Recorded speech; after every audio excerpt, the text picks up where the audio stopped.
Oke, Assalamualaikum dan salam hormat buat para penonton yang sedang menyaksikan secara live Sembang Kopi O Panas yang dibawa secara langsung melalui Facebook Live ya. Dan saya sekarang nih berada di Tuaran dan sejak pagi Tuaran nih hujan sehingga saat ini. Jadi amat sesuai lah jika berkenan Kopi O Panas Cawan. Oke.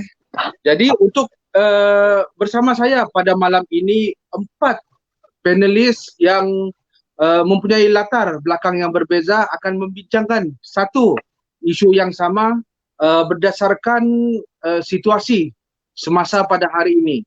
Jadi saya tidak ingin membuang masa yang panjang, jadi saya akan persilakan dahulu para panelis kita untuk memperkenalkan diri masing-masing, nama serta latar belakang mereka. Jadi saya teruskan kepada saudara Andrew dahulu.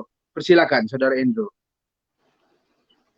Selamat malam rakan-rakan sekalian. Selamat malam saudara Andrew.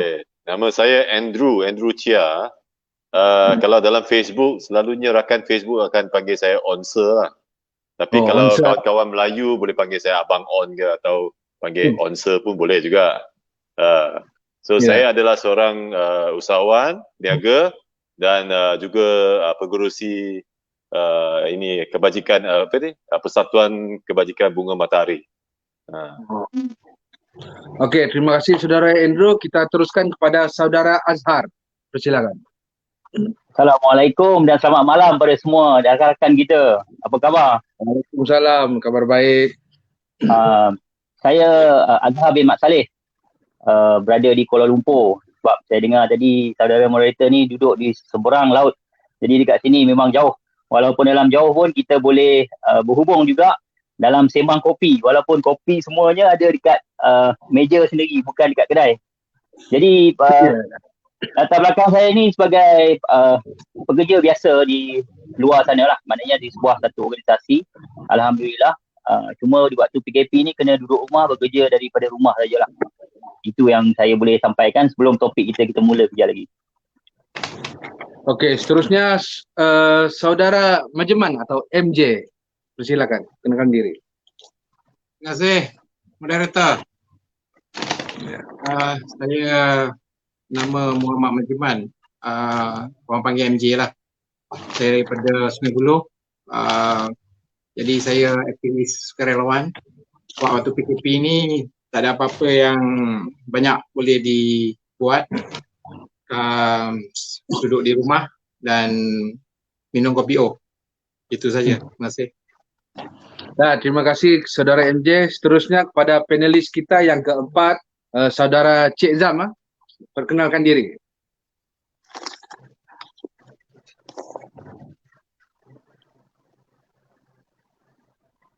Mic Cik Zam. Tidak dengar. Cik Zam. Assalamualaikum dan selamat sejahtera semua. Okey, waalaikumsalam Cik Zam. Kami sekarang berada di Wangsa Maju. Cuaca hujan. Kemungkinan internet connection pun mungkin slow. Walaupun tinggal di Kuala Lumpur, tapi agak menyedihkan di kawasan ini agak kurang. Nama saya Cik Zam Hamzah. Berasal dari Perak, menetap di Kuala Lumpur sejak habis persekolahan. Latar belakang kita ringkaskan, mereka yang memperjuangkan dalam keadilan dan melakukan apa yang saja yang perlu dibuat untuk parti keadilan, sama ada di peringkat belakang tabir ataupun di depan tabir. Okey, ringkasnya itu saja saudara Aziz. Okey, terima kasih saudara terima kasih Cik Zam. Jadi para panelis sudah memperkenalkan diri. Kita ada seorang usahawan, kita ada pekerja yang bekerja di sektor biasa, kita ada aktivis masyarakat dan juga aktivis politik pada malam ini. Memang latar belakang yang berbeza. Jadi baik, hari ini selain isu COVID-19, negara tertumpu kepada satu isu yang hangat pada hari ini, yaitu isu politik. Yang hangat diperkatakan adalah kestabilan kerajaan pada hari ini yang beri kesan kepada seluruh rakyat, daripada peniaga-peniaga besar, peniaga industri kecil, sederhana, para pekerja buruh, pekebun, petani, nelayan, mahasiswa, pelajar, sekolah dan semua terkesan akibat percaturan politik ini dalam kita menumpuh wabak pandemik COVID-19. Jadi saya ingin bertanya kepada panelis, mungkin panelis lebih faham situasi mengikut latar belakang masing-masing berkenaan dengan isu politik hari ini, serta apa langkah-langkah yang rasanya boleh dilakukan untuk meredahkan kehangatan politik itu. Jadi kita boleh melihat, saya ingin mungkin bukan saja saya, malah penonton di luar ingin tahu mengapa ini berlaku dan kita boleh lihat kesannya kepada rakyat juga. Jadi saya teruskan kepada panelis kita yang pertama, yaitu Saudara Andrew. Saya persilakan. Ya, selamat malam semua. Malam. Saya seorang peniaga, okay, dan juga saya seorang Presiden Persatuan Kebajikan lah. Dengan soal pasal politik ni memang saya tak pandai lah. Saya tak tahu tentang apa politik. Tapi kepada apa yang saya lihat sekarang dengan situasi kerajaan kita ni, okay, yang bagaimana dia uruskan apa ni, macam mana dia nak menentang COVID, bagaimana dia menguruskan kerajaan kan. Saya lihat, okay, apa yang saya paling ringkas saya cakap lah, memang satu saja perkataan lah, memang gagal lah. Okay, apa yang saya tengok lah, terus terang lah, saya tak boleh nak bagi apa baik punya komen kepada mereka lah. Apa yang saya lihat memang gagal lah. Terus terang saya cakap, okay. Yang saya lihat sekarang ni, semua rakyat memang susah lah, memang sangat susah, okay.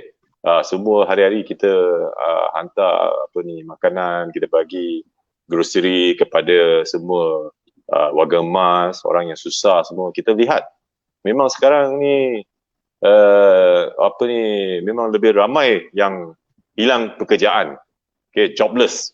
Memang ramai.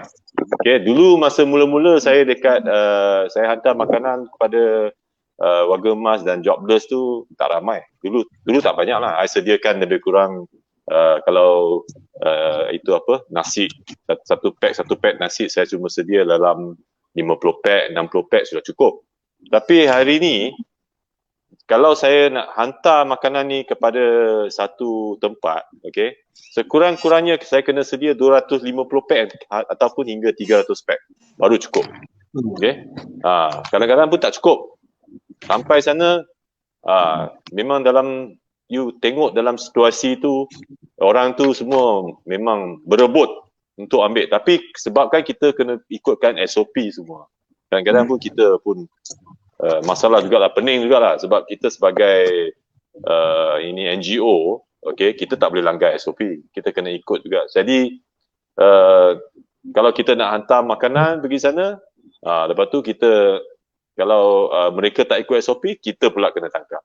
Jadi saya rasa kita kena saman ke apa. Tapi saya rasa, saya bukan nak cakap pasal saman lah, tapi saya nak kata, kita nampak kerajaan sekarang ni, dia punya masalah dia tentang nombor satu yang paling kritikal sekali, kita punya ekonomi memang drop.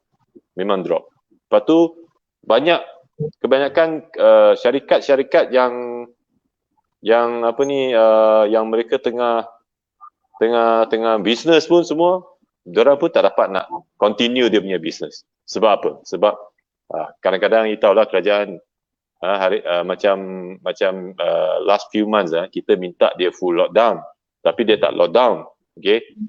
Dia suruh kita semua kerja, okay, kita kerja. Lepas tu SOP pun sekejap macam ni, sekejap macam tu, sekejap kiri, sekejap kanan, sekejap atas, sekejap bawah, sampai semua orang pening kepala. Sekarang kita punya SOP panggil apa tau? Satu orang pusing, semua orang pening. Itu SOP sudah jadi macam ni. Okey. Dan sekarang saya rasa bukan semua orang pening. Sekarang saya cakap semua orang pengsan, bukan pening. Sekarang sudah jadi macam ni. Semua orang pengsan.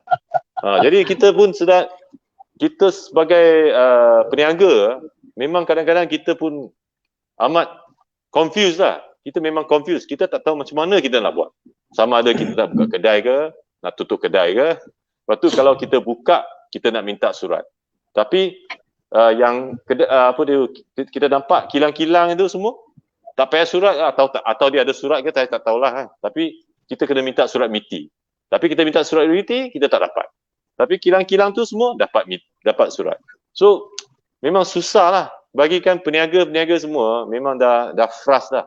Memang dia orang dah macam orang cakap apa tau, dah kecewa. Nak meniaga ke atau tak nak meniaga. Macam saya ni, saya rasa kadang-kadang kita pun nampak sedih lah. Kita punya pekerja dah ikut kita lama apa semua kan. Kalau kita teruskan perniagaan, kita boleh continue, mereka boleh continue kerja dengan kita kan. Dia pun tak ada loss dia punya job apa semua. Tapi kalau kita rasa kita dah pengsan, dah pening, kita nak tutup kita punya syarikat, nanti kita punya pekerja semua akan jadi penganggur. Diorang akan jadi jobless. So kadang-kadang kita pun pening lah. Lepas tu kita minta dekat kerajaan bagi moratorium apa semua, kerajaan tak nak bagi. Okay? Dia cakap kita kena pergi apply. Lepas tu kita minta dengan bank, kita tanya bank cakap okay, you apply lah. Tapi bukan moratorium, ini panggil apa? Restructure. Semua orang pun tahu apa tu restructure, apa tu moratorium. Betul tak? Restructure tu bermaksud you minta dekat bank akan bagikan you restructure. Tapi restructure ni dia akan affect kita punya credit scoring. Sebagai peniaga kita tahu, sebagai I rasa sini semua panelis pun tahu restructure tu apa. Tapi that's why kita confused lah. Kita minta dengan kita punya Menteri Kewangan, suruh dia bagi, dia tak mau bagi. Dia cakap dia tak boleh bagi, dia tak ada kuasa. Dia cakap dia tak ada kuasa. Lepas tu kita nak tanyalah kepada dia, siapa lagi ada kuasa selain daripada Menteri Kewangan? Bank lebih kuasa ke? Kita punya Menteri Kewangan lebih kuasa? Ataupun bank yang kontrol Menteri Kewangan ke, atau Menteri Kewangan kontrol bank? Kadang-kadang kita pun pening tau. Macam tadi saya cakap, semua orang pening, semua orang pengsan. Macam tu lah. So berniaga susah. Lepas tu Aisina, Lestari semua tak dapat. Ini pun lagi satu pening lagi. Ini duit bukan duit kerajaan. Ini bukan duit menteri. Ini duit rakyat. Kan? Duit kepada kita semua. Kita semua nak pergi ambil duit kita sendiri.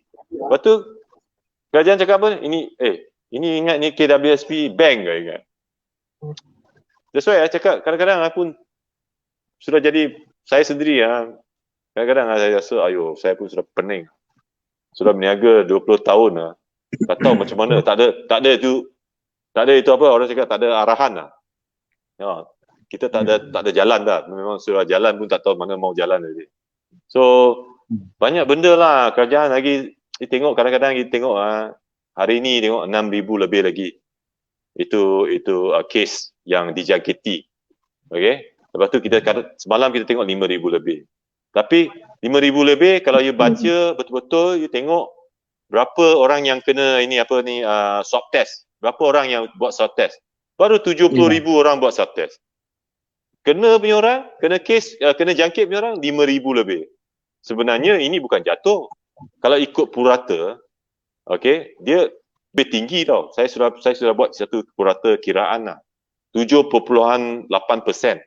Sebenarnya lebih tinggi daripada kalau you gunakan let's say by percentage Kalau you let's say you buat swab test 100,000, okay, you ada 7,000, itu tak tinggi.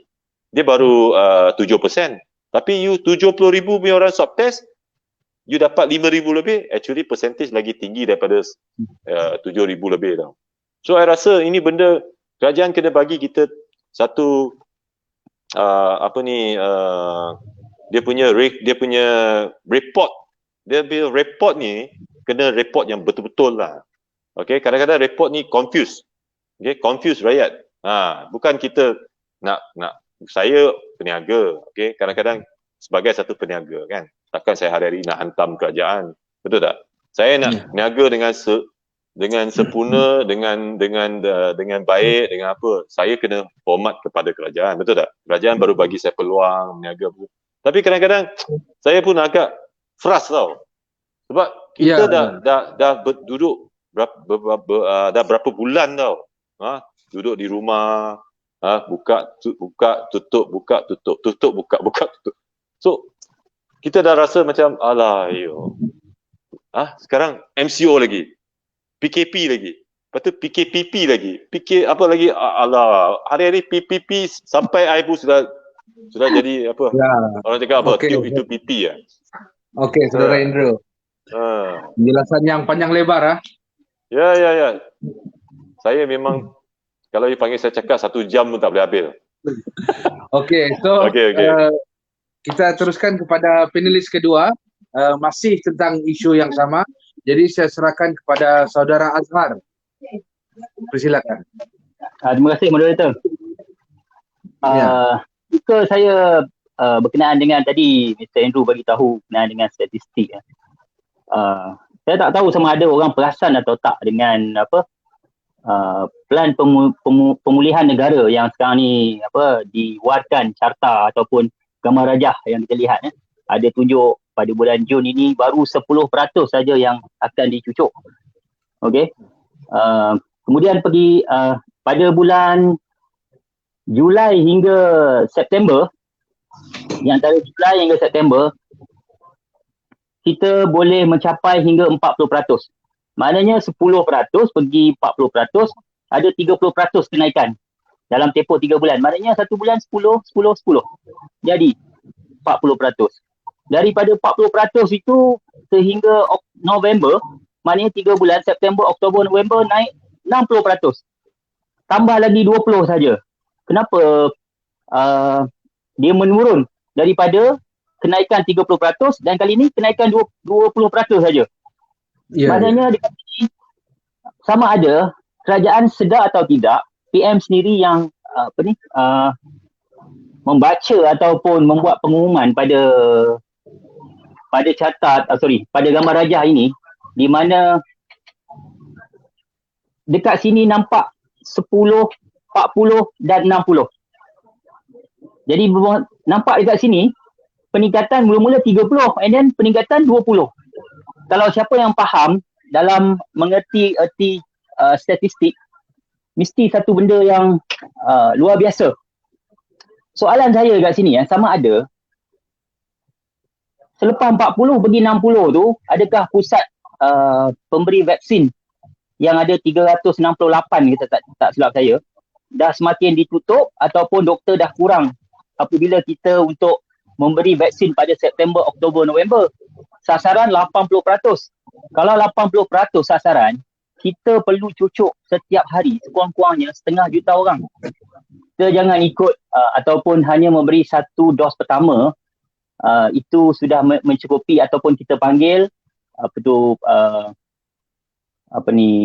berkelompok, imunisi berkelompok. Okey. Jadi dekat sini kalau nak lengkapkan 80% penduduk Malaysia tu, dia mesti kena cucuk 2 kali. Kalau 2 kali ada kalau 32 juta rakyat Malaysia, kita ambil 80%, bermakna lebih kurang dalam 26 juta lebih. 26 juta lebih kita kena kali 2 untuk membuat cucuk tu. Kalau cucuk tu 2 kali, maknanya sudah menjadi 52 juta ataupun 53 juta. 53 juta tu kalau nak cucuk tu, sebab itu saya kata sekurang-kurangnya kita mesti kena dapat lepaskan memberi vaksin sekurang-kurangnya dalam 500,000 kepada semua rakyat Malaysia ataupun yang membuat permohonan daripada MySejahtera. Dalam negara ni, macam sekarang ni semua dah dengar berkenaan dengan parlimen yang ditutup. Jadi ini masalah besar ni. Ini sebenarnya platform yang membolehkan wakil-wakil rakyat untuk bersuara di dalam Dewan Rakyat. Apabila kita dapat memberi wakil bersuara, ahli-ahli politik bersuara di dalam Dewan Rakyat, baru boleh mengetahui, boleh berkongsi pengalaman atau pengetahuan bagaimana kita bersama-sama mengatasi. Tapi masalah dia, saya pun tak faham kenapa kerajaan takut sangat untuk membuka parlimen bagi ahli-ahli parlimen bersidang. Kalau kita tengok dalam TV ada apa? Ada melompat sana, melompat sini. Ada satu TV show tu yang juri dia sehingga 50 orang. Dengan tidak ada penghadang, dengan sebagainya. Yang itu kan nampak, itu dibenarkan untuk bersukaria. Tapi untuk masalah pandemik negara ni, yang perlu dibincangkan di parlimen, tak dibenarkan. Ini satu perkara yang luar biasa ni. Kalau dekat Malaysia ni saja yang berlaku ni. Kalau dekat luar negara, kita tengok macam mana Britain. Di Britain, pada bulan 12, dia telah menutup keseluruhannya sehingga 3 bulan. Tutup betul-betul. Dan semasa tutup itulah, dia memberi vaksin semua kepada penduduk. Dan sekarang apabila dia buka saja pada bulan 3 itu hari, dah semua orang tak boleh tak nak pakai mask boleh, pakai mask pun boleh. Dekat stadium bola penuh. Jadi dia punya apa kita panggil kegiatan sosial tiada halangan, boleh diadakan. Macam-macam jelah.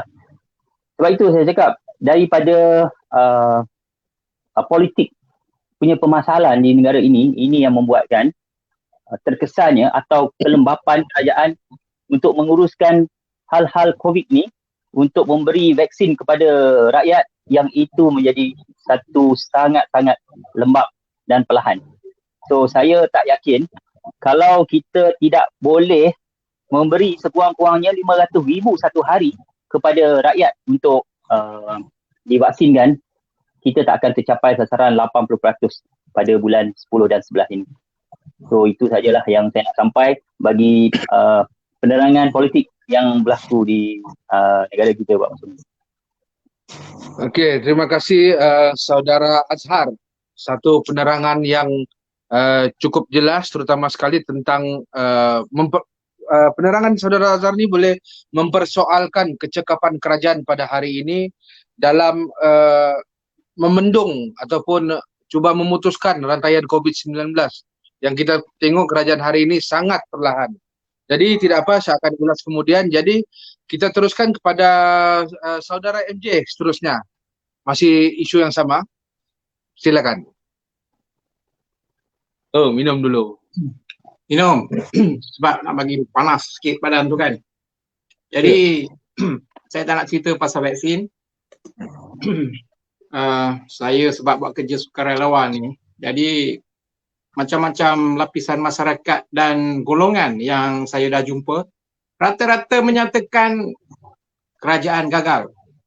Kerajaan PN ni memang gagal. Gagal. Inilah kerajaan tepuk atap. Kerajaan yang tak ada berkat. Macam mana nak berjaya? Sebab tak ada berkat. Tepuk sana, tepuk sini. Menteri dia pun semua menteri-menteri yang merapu semua. Makan gaji buta. Minta maaf lah. Ini suara rakyat.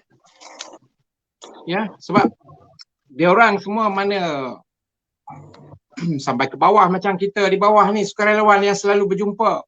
Hari-hari orang minta makan. Sekarang ni pusat-pusat gelandangan, bukan gelandangan lagi yang dihuni. Orang-orang rakyat biasa pun. Bahkan naik kereta besar-besar pun datang ambil sumbangan. Jadi ni semua sebab kerajaan gagal. Tak ada perancangan. Nak ambil kerajaan, nak ambil kuasa dulu, tak ada perancangan. Main tepuk je, masuk terus. Jadi saya cukup kecewa lah. Bila cerita politik ni memang emosi betul lah. Ni satu lagi. Menteri Undang-Undang. Ya, Menteri Undang-Undang ataupun ramai pemimpin-pemimpin mereka yang mempertikaikan Titah Agung. Sedangkan Agung tu mendapat nasihat daripada Raja-Raja Melayu. Ya, mereka menasihati yang di Tuan Agong. Seperti mempercepatkan parlimen tu dibuka, kerana itulah orang kata simbol demokrasi kita. Tapi mereka pertikaikan. Ya, seolah-olah mereka mengkotak-katikkan raja-raja Melayu. Jadi mereka ni sebenarnya tak seharusnya berada di tempat mereka sekarang ni. Jadi, itulah keluhan yang saya dengar daripada bawah. Jadi mohon kepada rakyat Malaysia yang menyaksikan live ini supaya memikirkan masa depan negara agar mereka-mereka ini tidak lagi diberi peluang untuk menerajui negara. Itu aja. Terima kasih. Terima kasih saudara MJ. Memang betul kalau kita tengok pun seolah-olah mereka memperkotak-katikkan titah yang di Pertuan Agong. Seperti kenyataan daripada salah seorang menteri PAS semalam apabila beliau menyatakan segera itu bukanlah segera. Jadi kalau segera itu bukan segera, apa lagi namanya? Kan? Jadi untuk kita ulas kemudian. Jadi untuk tidak melengahkan masa, saya menjemput aktivis politik kita daripada Parti Keadilan Rakyat, Cik Zam Hamzah. Jadi persilakan.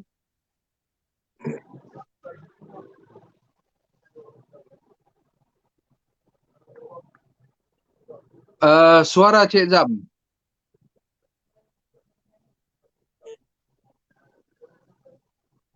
Terima kasih Raziz. Okey, Cik Zam. Ya, sama-sama. Boleh dengar ya? Ya. Pertama saya nak sentuh berkenaan dengan apa pentingnya politik dalam negara. Dan politik itu ialah untuk mendapatkan kuasa. Dan kuasa itu datangnya daripada pilihan raya. Apabila memasuki pilihan raya, mereka yang dipilih untuk menjadi calon mestilah mempunyai kualiti-kualiti yang tertentu.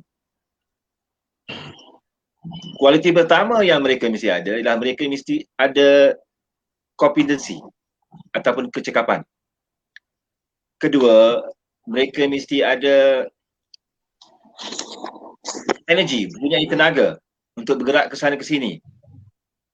Ketiga, dia mesti ada loyalty, dia mesti ada kesetiaan. Dan keempat, mesti ada integriti. Apabila pemimpin-pemimpin politik yang memerintah negara itu tidak mempunyai 4 kriteria ini, yang terbukti kerajaan Tebuk Atap ini mempunyai orang-orang yang tidak ada integriti in the first place. Integriti yang pertama yang mereka tidak ada ialah mereka itu adalah kerajaan bukan daripada mandat rakyat. Maksudnya mereka tidak amanah kepada pengundi yang mengundi mereka. Termasuklah pengkhianat-pengkhianat daripada Parti Keadilan. Mereka-mereka yang daripada UMNO yang lompat bersatu.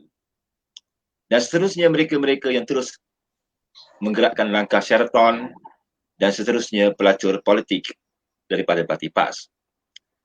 Jadi apabila kerajaan ini dibentuk atas dasar pengkhianatan dan mereka itu tidak kompeten dan mereka itu tidak ada integriti, maka segala perlakuan mereka itu ada kaitan dengan kesusahan rakyat. Pertama, berkenaan dengan COVID itu sendiri. Apabila ada kepentingan-kepentingan tertentu kepada pimpinan-pimpinan politik untuk meraih keuntungan ataupun kuasa, maka perjalanan pemberian itu menjadi perlahan. Itu yang pertama. Jadi kalau mereka tidak ada kompetensi, mereka tidak cekap, maka timbullah doktor-doktor, menteri-menteri air suap. Dan apabila mereka itu tidak ada energi untuk bergerak ke sana dan ke sini dan memikirkannya, maka mereka sebenarnya bukanlah ahli-ahli politik atau kerajaan yang layak untuk memerintah satu kerajaan. Apa-apa kerajaan sekalipun, kalau kualiti itu tidak ada, maka kerajaan itu gagal. Maka berlaku di Malaysia ini, mereka-mereka yang masuk dan menang, even yang kalah pun boleh jadi menteri, entah dari mana tiba-tiba memegang jawatan yang besar, dan mereka itu tidak kompeten.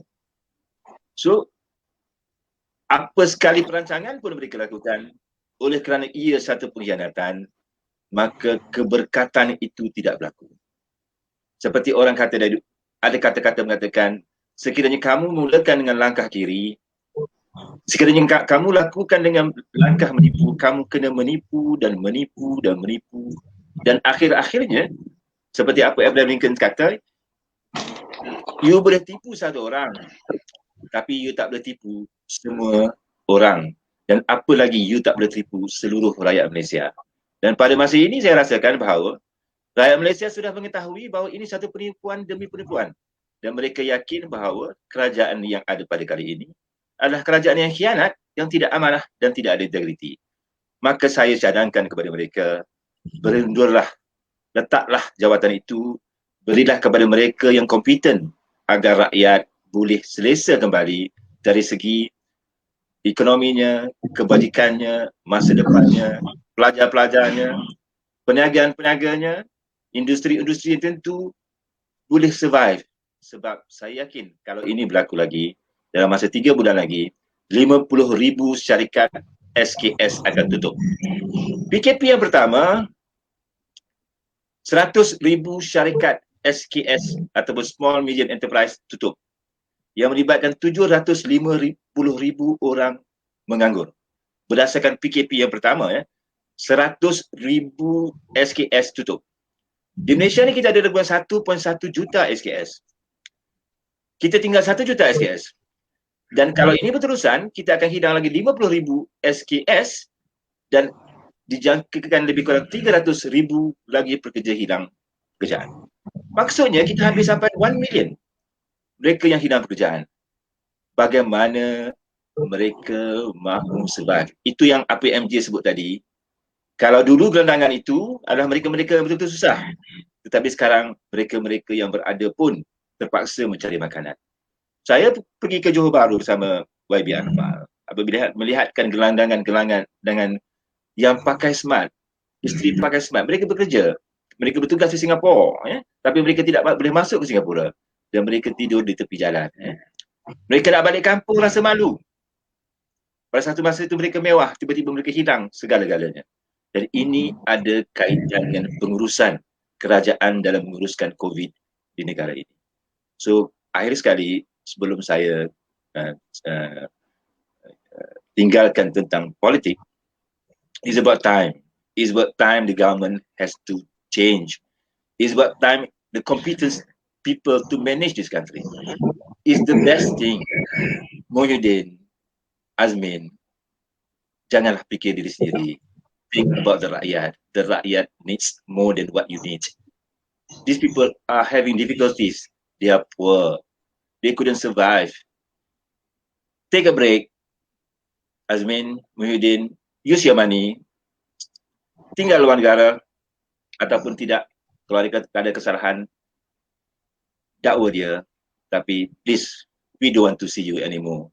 So, to Azmin Ali dan pengkhianat keadaan, please get lost. Thank you.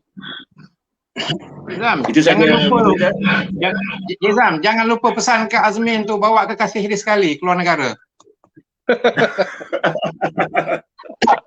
Okay. So, Yang panas tu. satu hujah yang boleh dikatakan padu dan pedas daripada Cik Zam.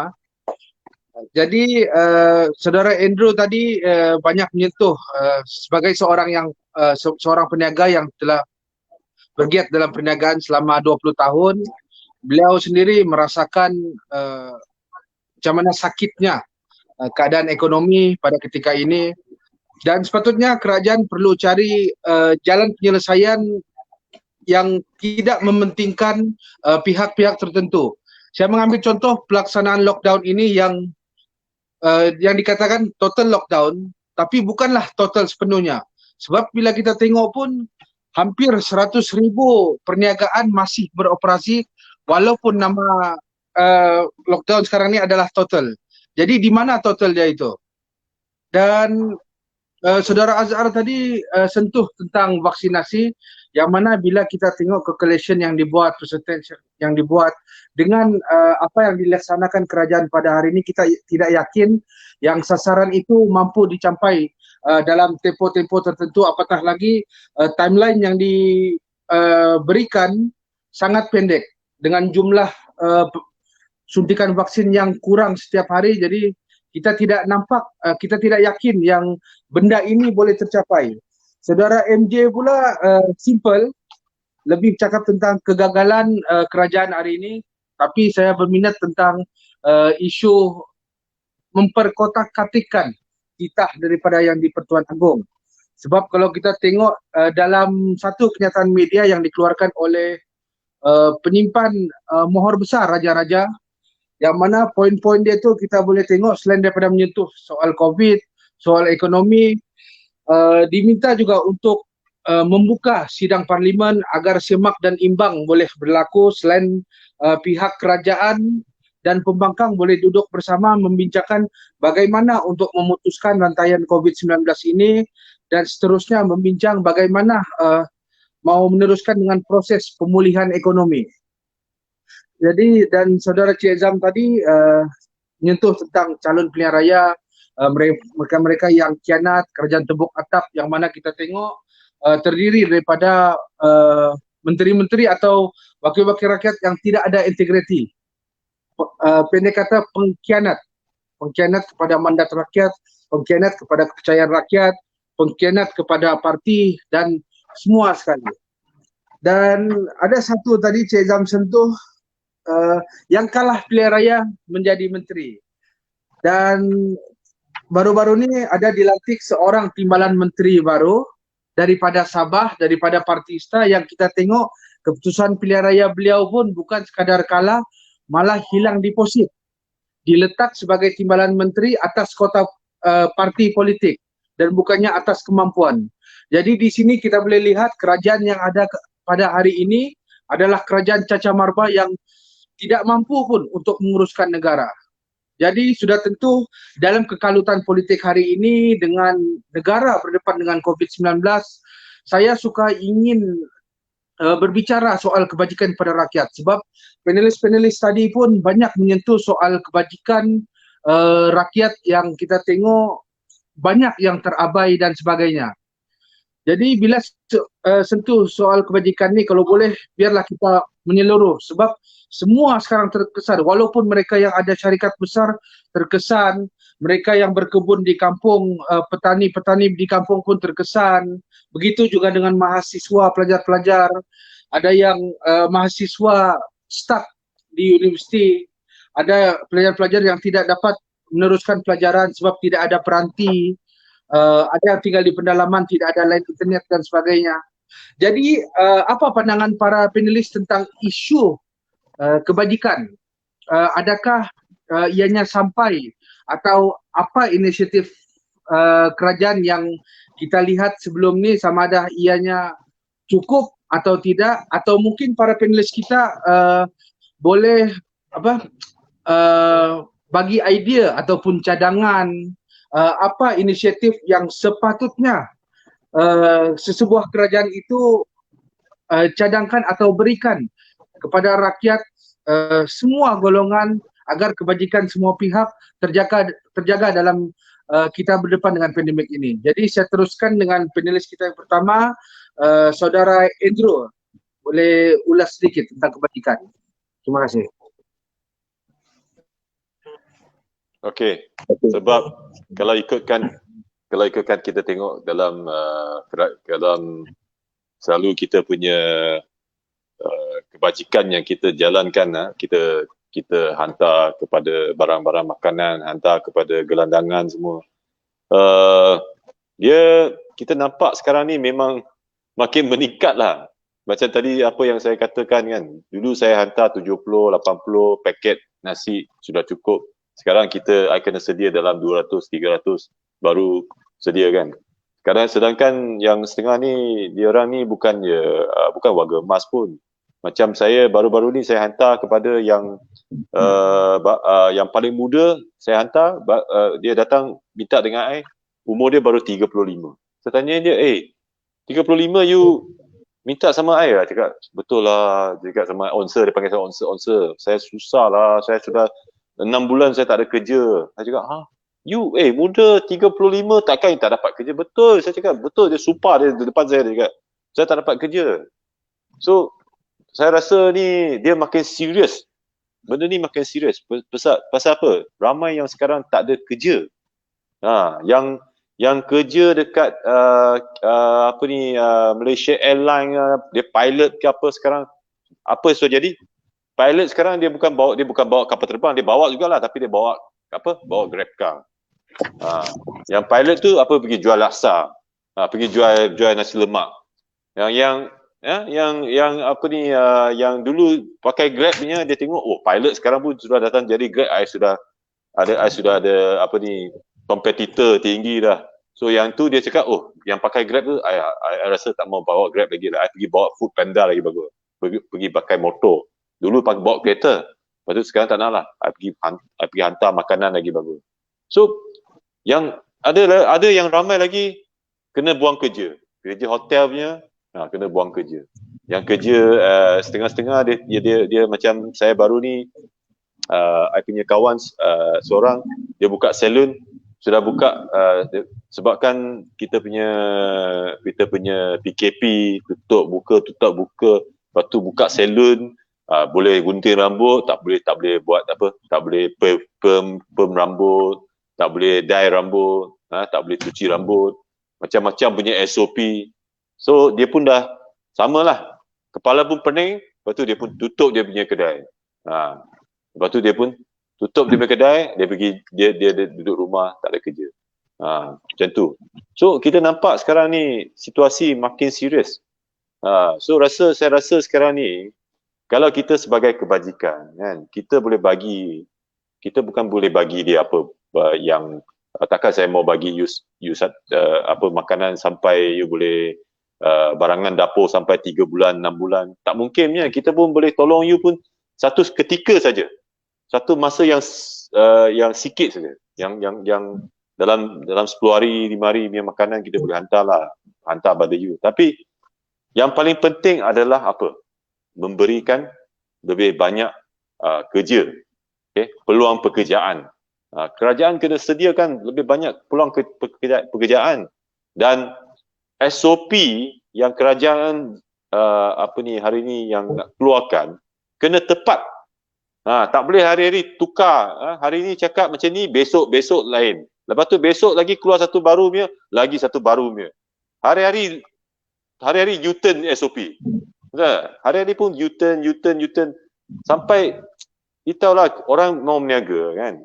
Kalau you nak tutup you nak PKP, okey, apa kedai yang boleh buka, you list down keluar. Apa yang kedai yang tak boleh buka, you tak payah list down lah, you list down apa kedai yang boleh buka saja. So pada rakyat, pada peniaga senang saja. Dia tengok apa kedai yang boleh buka, kita buka. Tapi yang buka punya, okey, dia kena apa? Dia kena minta surat MITI. So Menteri Pertahanan cakap buka. Tapi Menteri Ministry of Trade cakap tak boleh buka. So orang pun pening lah. Pening dan rasa geram lah. Dan kerajaan ni. You main saya ke? Saya nak berniaga, kan? Saya dalam PKP 1.0, saya punya kedai boleh buka. Saya essential. Okay, saya punya kedai jual essential item. Tapi sekarang ni PKP dah 1 lah, 2 lah, 3 lah, 4 lah, dah berapa kali PKP dah, MCOO apa semua. Macam-macam punya ni. Sudah berapa ulang alik. Sampai sekarang pun SOP pun tak boleh keluar yang satu yang tepat punya. So rakyat rasa macam mana? Rasa geram dan kecewa lah kepada ni semua. So jadikan saya rasa kita buat kebajikan, kita boleh bantu pun bantu seketika saja. Yang apa yang kena bantu, kerajaan kena beri, dan kerajaan harus faham. Okey, orang yang macam kita kan, kita persatuan, kita punya dana tu daripada apa? Daripada siapa? Daripada peniaga, kan? Peniaga kecil-kecil, peniaga sederhana, ada sedikit lah corporate company. Tapi mereka sekarang pun susah. Sebab apa? Sebab diorang nak berniaga, tak boleh buka. Betul tak? Dia tak ada pendapatan. So dia nak derma kepada kita, dia pun susah. Kadang-kadang pun saya agak kesian juga pada saya punya donor saya yang nak derma kepada persatuan saya. Saya pun tanya mereka, tanya je, you okay tak? Saya tengok you punya bisnes sekarang pun tak boleh buka, tak boleh apa. You lagi nak derma saya. Tapi dia tengok, dia cakap, Brother Andrew, saya tengok warga emas, itu homeless, semua diorang lagi susah. Saya nak derma, kan? Dia cakap, alah, kalau you susah jangan derma lah. Tapi dia nak derma juga. Dia cakap, okey lah, derma sikit-sikit cukup lah. Kan? Sebab kita pun rasa apa tau. Saya rasa kadang-kadang kita nak beli kita punya kerajaan juga tau. Kan? Kerajaan, kita sebagai rakyat, kita nak kerajaan yang bantu kita. Kan? Tapi kadang-kadang kita tengok kerajaan tunggu dia bantu tak tahu tunggu sampai bila baru dia bantu. Macam tadi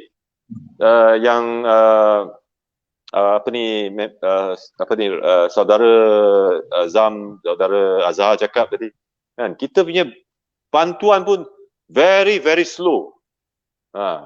Very very slow. Macam tadi saya cakap, kita nak ambil duit daripada kita punya EPF pun, sekarang EPF pun tak buka. Aisina, Air Lestari yang dulu sudah ada sistem itu, sekarang pun tak boleh guna. So macam mana kita rakyat nak cari siapa bantu? Pada saya rakyat kalau saya rakyat, saya nak tunggu siapa?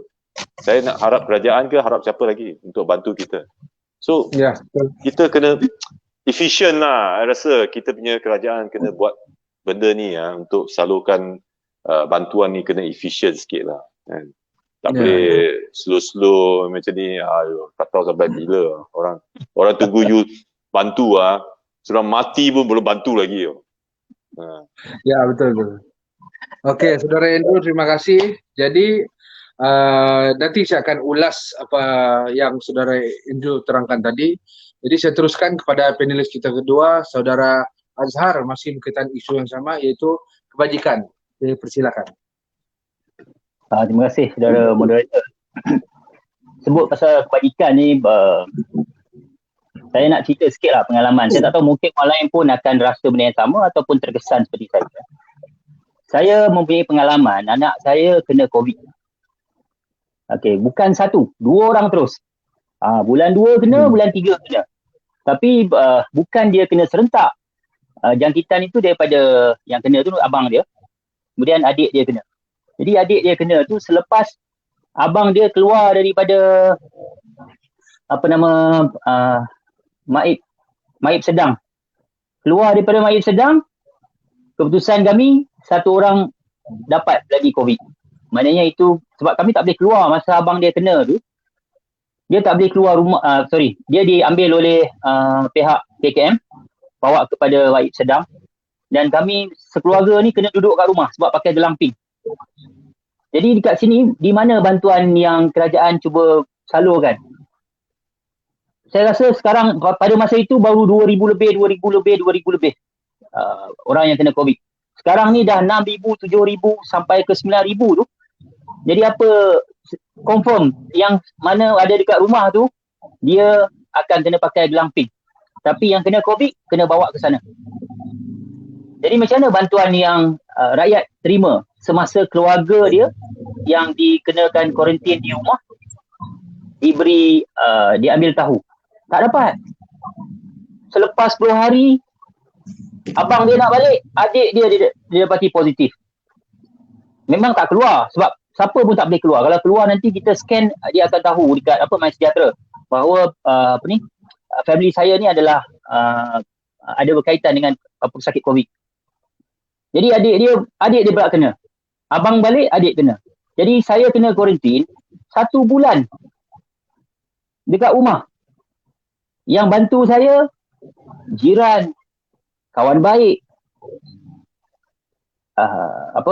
kawan anak-anak saya tolong hantar makanan, tolong apa semua. Kalaulah kata kita ini tidak mampu pada masa tersebut, macam mana kita nak beli makanan menggunakan apa duit yang ada? Jadi dekat sini pengalaman daripada bantuan semasa kena COVID ataupun di kuarantin di rumah. Kita lihat daripada peranti ataupun handphone kepada pelajar-pelajar. Untuk zaman ini pelajar kita kesian sangat. Sebab apa tahu? Kehidupan cara belajar sangat berbeza. Kehidupan cara belajar, cara kehidupan dia orang melalui peningkatan dewasa ni tak sama macam kita dulu. Dulu bebas. Sekarang yang belajar tambah-tambah yang darjah 1, darjah 2. Mungkin darjah 1 silap-silap baca pun masih lagi mengangkap. Sebab apa? Tidak dapat pergi ke sekolah ataupun melalui zaman-zaman berjumpa dengan cikgu dan kawan. Jadi dekat sini satu hal juga. Saya nak pergi cerita pasal kebajikan yang kerajaan bagi kepada rakyat. Ini kita panggil bakul makanan. Bakul makanan bajet berapa? 100. Kalau yang sampai dekat penerima, adakah RM100? Tak. Sampai kurang daripada bawah 100. RM70. So mana lagi RM30 punya kos itu? Kos itu dianggap sebagai kos operasi. Minyak lah, pengangkutan dan sebagainya. Terlalu mahal kalau kata RM30 untuk satu bakul makanan di-charge. Kalau pemandu Grab tu dapat RM30 lah setiap satu orang yang perlu dihantar dekat rumah, dia pun nak tau. Jadi kat sini lebih baik dia orang hantar pakai lori ke, pakai van ke, jadi takkan charge sampai RM30. Kalau satu bakul makanan charge RM5, yang itu masuk akal. Tapi kalau charge sampai RM30, RM30 tu dah boleh beli beras. Tak ke kesian kepada rakyat. Ini sebenarnya yang nampak kebajikan adalah juga bagi, tapi lambat. Kebajikan ada juga bagi, tapi dicukai di tengah jalan. Ini rasanya memang satu tindakan ataupun perbuatan yang tak bertanggungjawab. Orang tengah susah, kita ambil lagi dia punya kesenangan yang patut dia dapat. Lepas tu biarkan orang itu, ini saja untuk you. Mana boleh cukup. Kita lihat pada peniaga-peniaga kecil. Apakah bantuan kepada peniaga-peniaga kecil kita? Peniaga-peniaga kecil tadi yang kita sebut tadi, daripada 110,000 dah tinggal 100,000, kemungkinan 50,000 ni akan digulung tikar kalau benda ini sampai pada hujung tahun. Kalau sampai hujung tahun ni, sebenarnya kalau masih lagi dalam PKP dan kerja kena mengikut giliran, ya Allah, saya percaya syarikat besar pun boleh potong gaji pada kaki tangan mereka. Seperti bank, syarikat-syarikat insurans, syarikat-syarikat gergasi, syarikat-syarikat pengangkutan dan sebagainya. Memang tak boleh tahan. Sebab apa? Membayar gaji penuh tapi dijadualkan datang sebab 40% saja pihak swasta untuk boleh bekerja. 20% saja untuk sektor awam. Jadi 80% duduk. Kerajaan tak apa, dia boleh bayar gaji. Kalau duit tak ada, boleh hutang. Duit tak ada, pinjam. WSP boleh tolong, Petronas boleh tolong. Tapi kalau swasta, takkan nak minta lagi dekat bank untuk bayar gaji. Padahal pendapatan dia masa akan datang kita tak tahu macam mana. That's why saya beritahu, kalau dibiarkan macam ni, lagi parah. Dan cerita pasal kebajikan ni, saya nak sentuh sikit lah pasal moratorium ni. Moratorium ni sebenarnya salah satu daripada kebajikan daripada kerajaan jika dia membenarkan, mengarahkan. Tadi salah seorang daripada panel kita ada sebut moratorium patut diberi. Okey, memang saya sangat setuju. Moratorium ni patut diberilah. Pasal apa? Keuntungan bank setiap tahun berbilion. Apa salahnya kalau cuma kaedah bayaran tu hanya dipanjangkan. Kita still lagi berhutang. Kalau kata hutang dengan bank 20,000, tetap 20,000. Tak ada pula moratorium yang dia bagi itu melibatkan bank rugi. Cuma keuntungannya lambat sikit saja. Kalau dulu kita punya tempoh 60 bulan. Disebabkan bagi moratorium, jadi 65 bulan. Dia punya tempoh bayaran. Ini yang kita harapkan kerajaan ataupun Menteri Kewangan mengarahkan pihak bank untuk meluluskan secara automatik moratorium kepada semua rakyat. Dan juga Aisina 2. Ini kepada ramai sebenarnya rakyat-rakyat yang minta Aisina 2 ni. Semuanya adalah kuasa yang dipegang oleh pihak kerajaan. Jangan cakap kata ini kerajaan tak masuk campur. Tengok dulu. Dulu CEO lama kata tak boleh. Kerajaan tukar CEO baru, dia boleh manage. Boleh bagi pula Aisina 2. air sinar 1. Sekarang ni air sinar 2 sebab kerajaan tak masuk campur. Kalau kerajaan luluskan ataupun kerajaan sokong air sinar 2 ni diberi. Saya rasa kan, siapa yang nak ambil, siapa yang tak nak tak apa. Tapi kebanyakan ramai yang susah. Bagi kita yang mana masih lagi mampu untuk makan, minum, yang itu tak apa lagi. Tapi orang yang susah di belakang, ya Allah. Saya ingat kita punya pembicara pada malam ini pihak-pihak di luar sana boleh menilai apa yang dibuat oleh kerajaan, dan menteri-menteri ini semua seperti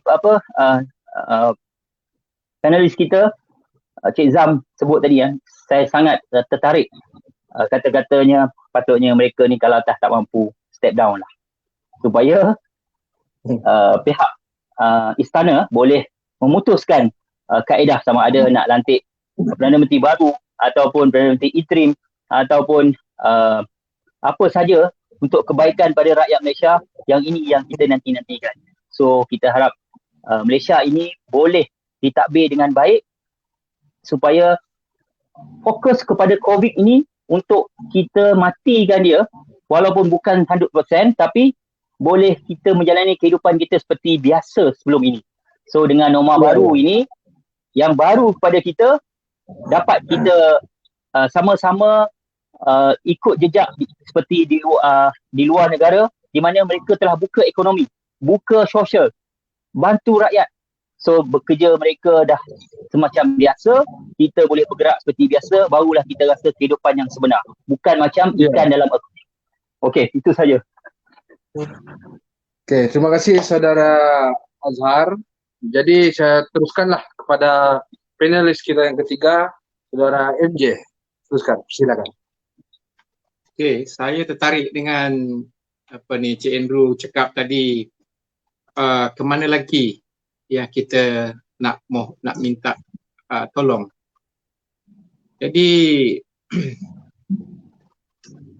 memang kita saya sebagai sukarelawan memang ada masalah lah. Nak bantu orang tapi dipersulit, ya. Dan kadang-kadang tu tidak mendapat kerjasama daripada pihak kerajaan sendiri. Kita nak bantu agar kerajaan pun mendapat orang kata manfaat. Contohnya yang pada PKP yang kedua, ya, PKP yang kedua, tak salah saya waktu banjir, kita nak merentas negeri. Begitu sulit kita nak membantu. Mereka yang di tempat banjir sangat mengharapkan bantuan dan menanti kami membawa bekalan, tapi dia punya proses tu dipersulit. Jadi ini saya rasa tidak seharusnya berlaku, ya. Kita nak bantu orang, sepatutnya kerajaan berterima kasih. Ini masalah-masalah yang saya lihat selalu dihadapi oleh sukarelawan bila nak membantu, ya. Ada yang mengatakan sukarelawan ni dikhawatiri membawa wabak, membawa wabak COVID ini. Tapi saya nak tanya, berapa banyak kluster sukarelawan yang ada kalau nak dibandingkan dengan kluster perkilangan, ya, perniagaan di di shopping mall ni, ya. Saya rasa bagi saya lah, saya tak dengar lagi lah kluster sukarelawan selama ni. Jadi kerajaan harus peka dengan masalah orang yang nak membantu ni. Berilah, orang kata, permudahkanlah, bagilah kelonggaran kepada mereka untuk mereka membantu agar mangsa-mangsa yang terkesan dengan pandemik ini, ya, dapat meneruskan kehidupan, paling tidak pun sampai bantuan-bantuan makanan yang kami bawa kepada mereka. Satu lagi saya nak mencadangkan lah di sini, agar pihak kerajaan ataupun kerajaan yang akan datang mewujudkan satu sistem kepada sukarelawan di Malaysia ini agar mereka mempunyai jaringan yang baik di antara satu dengan lain dan diberikan satu peruntukan, satu dana untuk mereka ini bergerak. Mereka ini mendapat bantuan-bantuan daripada orang ramai. Kadang-kadang mereka ini mempunyai masalah daripada kos untuk nak bergerak, untuk nak menyampaikan ke tempat-tempat yang jauh, pendalaman, kadang-kadang mereka terpaksa menyewa pacuan 4 roda ataupun bot untuk sampai ke tempat-tempat ni. Jadi ini memerlukan kos. Jadi kalau pihak-pihak kerajaan dapat menyediakan dana-dana ini kepada sukarelawan, sukarelawan akan lebih mudah untuk menyampaikan bantuan-bantuan ini kepada mangsa-mangsa yang terkesan ini. Apa yang kami nampak waktu ini, mereka terpaksa mencari sendiri, mencari bot sendiri, menyewa kenderaan pacuan 4 roda sendiri, bahkan kos untuk nak sampai ke tempat itu seperti petrol, terpaksa dikeluarkan sendiri. Dan akibatnya dana yang diterima itu lebih kepada kos untuk nak menyampaikan, tapi bantuan tu sendiri, makanan tu sendiri menjadi kecil. Jadi contohnya orang bantu 1,000 tapi kita boleh bawa makanan tu RM300 nilai dia. Yang lain 700 tu kita gunakan kepada kos-kos untuk nak menyampaikan tu tadi. Jadi saya mengharapkan agar satu pihak yang boleh menyelaras sukarelawan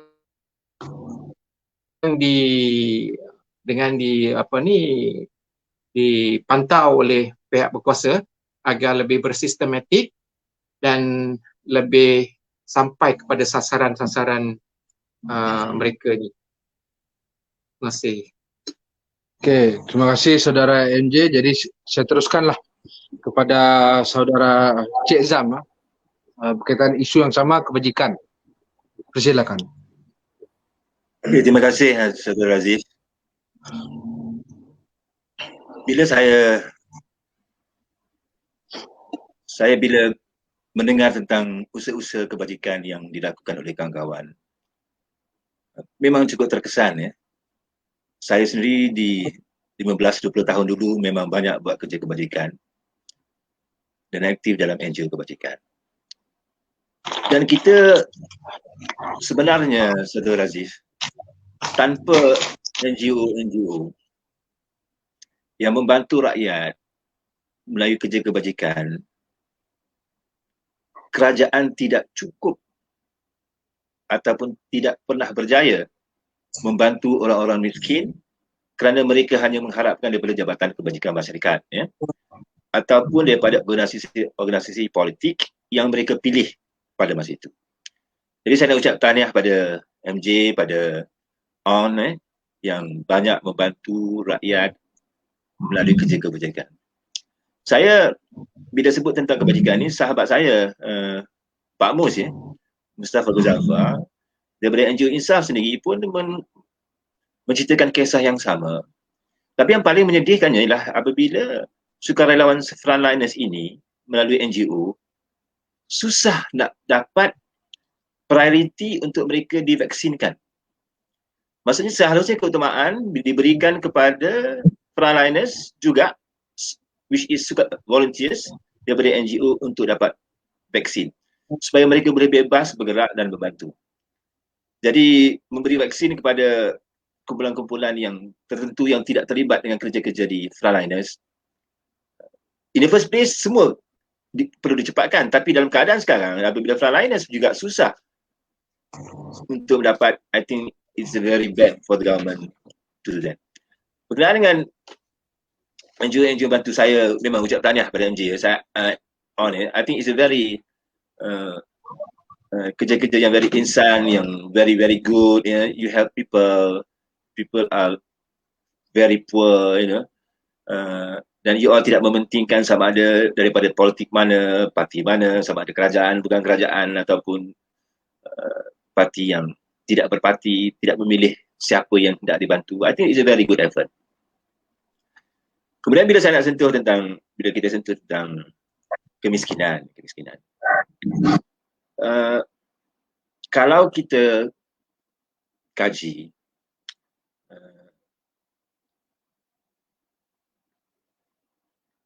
kesenjangan perbezaan pendapatan di antara orang-orang yang susah dengan orang-orang yang senang adalah cukup luas. It's a very big margin. Saya ambil contoh,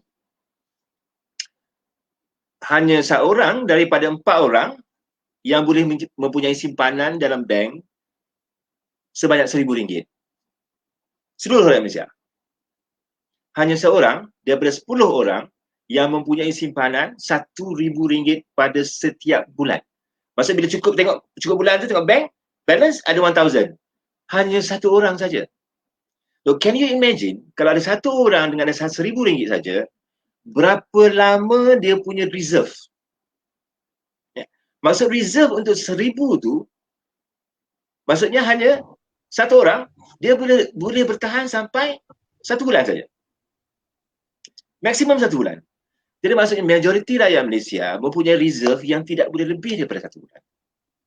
Itu sebab apa seperti Azhar kata ataupun On sebut, moratorium itu wajib. Bantuan kepada rakyat itu wajib. Kalau kita perlu mengeluarkan apa sahaja daripada negara ini pada masa ini adalah wajib. Sebab statistik juga menunjukkan bahawa mereka-mereka yang membunuh diri setiap hari akibat tekanan kesusahan oleh kerana COVID ini, satu orang satu hari. Can you imagine the social impact, the problems yang rakyat di bawah ini going through? Boleh bayang tak? Okey, mereka yang kumpulan-kumpulan kaya, di antara jurang kaya dan miskin itu besar. Yang kaya tu kaya sangat. Pada MCO yang pertama, statistik menunjukkan bahawa, ini saya terkejut dengan statistik ni. Sebab MCO yang pertama tu, the first 3 months, jualan Mercedes-Benz adalah yang tertinggi pada tahun itu. Maksudnya kumpulan elit tidak terkesan. Kumpulan-kumpulan bawahan ini terkesannya sehingga mereka tidak mampu untuk beli makan. Dan ini telah berlaku hampir daripada Mac tahun lepas sehingga Jun tahun ini. Kita telah sampai hampir 15 bulan. Kalau kerajaan ini menjanjikan satu plan pemulihan seperti yang dibentangkan kepada Yang Pertuan Agong, itu hanya janji. Mereka pernah janji dulu juga. Tapi janji-janji itu tidak menjadi. Kesannya ialah janji-janji yang tak menjadi itu rakyat mati. Rakyat meninggal dunia. Kalau dulu kita dengar yang sakit itu, yang meninggal dunia itu adalah orang-orang yang jauh. Sekarang, kita orang-orang yang rapat dengan kita. Kalaulah mereka tidak perasan, dan saya yakin Majlis Raja perasan dengan perkara ini, sehingga meminta mereka buka parlimen untuk kita berbincang. Apabila kita berbincang, maksudnya apa dia? Kalau kita bincang maksudnya, bukan hanya kita nak tahu, tapi kita akan memberi input yang baik. Kerana kita semua rakyat Malaysia mahu memastikan rakyat Malaysia selamat. Bukan isu politik. Jadi kalau dirasakan, dan kita rasakan mereka gagal, dan tolonglah 70 menteri dan 3 yang duta-duta khas, tolonglah, please understand. Be gentlemen, resign. There's no way out. You have to resign. Because the country is in crisis. Bila in crisis, maksud it's a case of is either we change or we will suffer for the next generation. So balik kepada itu. Jadi apa kerajaan buat? Saya nak sebut pada Razif apa kerajaan buat. Dasar-dasar ekonomi kita mesti memastikan bahawa kesenjangan ekonomi ini, Gini coefficient kita ini, masuk kemiskinan, kekayaan itu mestilah tidak hanya tertumpuk kepada kumpulan-kumpulan 5% di atas. Kerana yang 5% ini mengawal hampir 20% ekonomi negara. Walhal yang 90% itu mengambil 80, maksudnya the difference, the 10% is being shared by the rest of the rakyat. Whereas the elite mengumpul kekayaan.